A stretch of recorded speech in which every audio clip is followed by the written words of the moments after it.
Greetings, chess people. It's me again. I am here with another hat on the same cold San Angelo day to go over our weekly Swiss event from the 29th of November.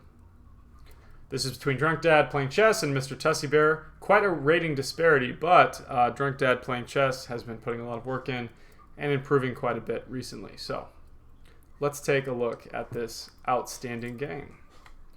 C4, the English. Let's see if we'll get a standard English or what. Knight f6, staying flexible. Knight f3, natural development. I love it. The Agincourt defense with e6, delightful. Now the bishop can open up, come out into the game, and we've begun to transpose to some Indian defenses, but let's see what black has in store. d5, the Queen's Gambit declined. We've transposed once more, and from now on until the end of time, this game is a Queen's Gambit declined. All right, bishop g5, pinning the knight, delightful, and a c5 push for the center. C takes d5, e takes d5. This is now delightful open file for black. This bishop can come out. My cats are brawling back there. Sorry. Okay, e3, delightful. Shoring up the pawn structure, very solid. In comes the knight. In comes the bishop, pinning the knight. Natural so far. Okay, bishop e7, hoping to castle. Very good. Castles, castles. Delightful. And d takes c5. By the way, if you drink water every time I say delightful, you will be hydrated, my friend. What can I say? I'm a very happy guy. So in comes the bishop. Bishop g4, pinning the knight. Let's see where white wants to take this game. He takes the knight. Fascinating. Keep in mind this, right? Knight c3, blocking any sort of nonsense. And d4, fascinating pawn push. Very good move, I think. Now we could see knight e4, but instead we get e takes d4. Perhaps this would have been good. Threaten the bishop, get out of the way. But this is fine too. And we have an exchange in the center. Will we see a series of exchanges? Well, no, we won't, because this knight can't move. Okay. Back goes the bishop. And the knight takes. Forcing white to double the pawns. It's very awkward. These are weak squares now, and I think black will take advantage of that. Yes, he does. With bishop h3. Now, if a queen could somehow get here, that would be, well, that would be devastating, my friends. Okay. Rook e1, grabbing the open file. Pretty solid, pretty solid. Okay. Chopping the knight off, and the best move in the position, bishop takes h7 check. Why is it the best move? Because this is on its way. If we do something slow here, it's going to be bad. For instance, if we take, you've lost the game. Sorry, my friend. So, Drunk Dad recognized this. Apparently he had a moment of sobriety, and he took on h7 in order to trade the queens and then take the bishop. Now he's only down a pawn, but these will be difficult to defend. These are long-term targets, and by all accounts, this is winning for black. Absolutely. We've got the better pawn structure, 2 pawn islands instead of 1, 2, 3, 4, 5 pawn islands and these doubled pawns. Now, also this bishop, right? Cutting off the king from the game completely. The king is very useful in the endgame. So let's see how we proceed. Attacking the c5 pawn right away. And white ignores it. But instead of take, we see g5. Interesting. Okay. Rook e3, attacking the bishop. And a move that will come back to haunt black. G4. Look. This is out of the game. He can't get back. Look what they did to my boy. He can't get back. He's like a pawn that's just kind of, well, a pawn now. He's a bishop. He's a dignified, powerful bishop, but now he's just a pawn. He can't go anywhere as long as his king stays here, right?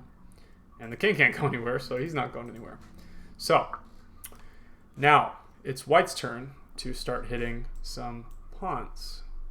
What to do? Well, you really have to go on the attack yourself. You got to take here. You got to double up. You got to get your rooks on this file, and then you got to just on this on the second rank rather, and you just have to attack. Takes, takes, takes. With me so far? Good. Okay. Takes. White is still a pawn down, but look. Outside passer, right?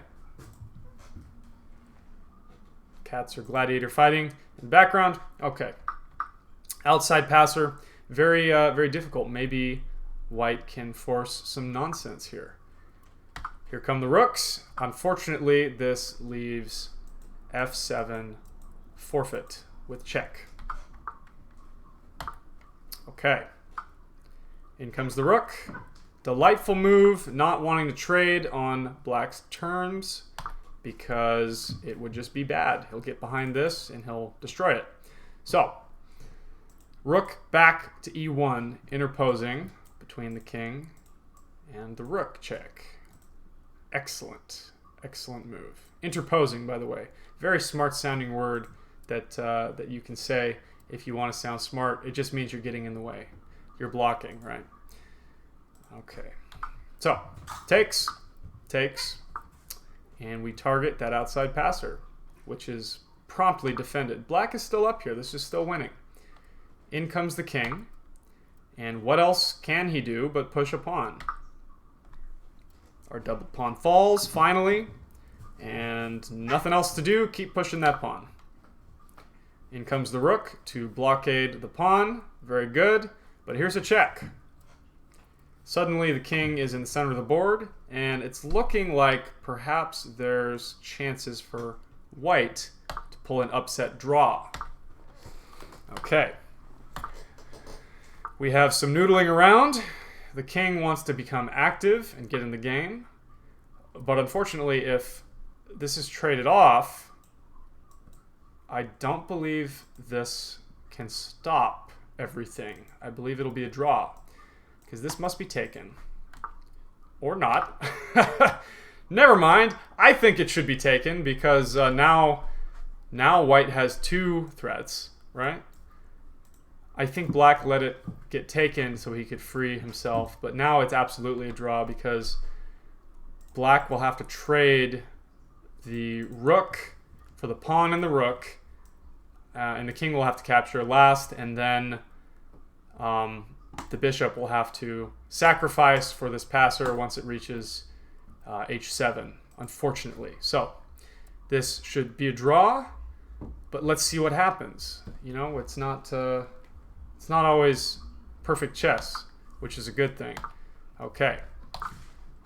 We check the king, but in comes the king. Now, this is very uncomfortable because remember, this piece can't move. This piece can't move, so he's got to get out. He's got to get out of there. He's got to take and run away. Live to fight another day, right? But he does not. He checks. Critical mistake at allowing the king to jump in and gobble up this bishop. And now, unfortunately, the tides have shifted, and it is just white who is completely up here. Marching these pawns up the board, finishing with some nonsense here. Look at this. G8 equals queen. Check and check. And yeah. Brutal game, guys. Brutal game. Excuse me. There's our checkmate. Brutal, brutal game. Excellent game from Drunk Dad Playing Chess and from Mr. Tussie Bear. We live to fight another day. I'm also impressed you both used your time pretty effectively. Most people just blitz out their moves, so good on you. I hope you will join us for our Tuesday night tournaments. Next week is going to be at 8:30 because I have to teach a troop of Boy Scouts chess. Cheers. Which I'm delighted to do, but we'll push our schedule back a bit. So join us for some chess. Hit up the link in the description. Subscribe to the channel. All that good internet stuff. And keep calm and chess on. Have an excellent day. I'm going to go stop my cats from killing each other. Take care.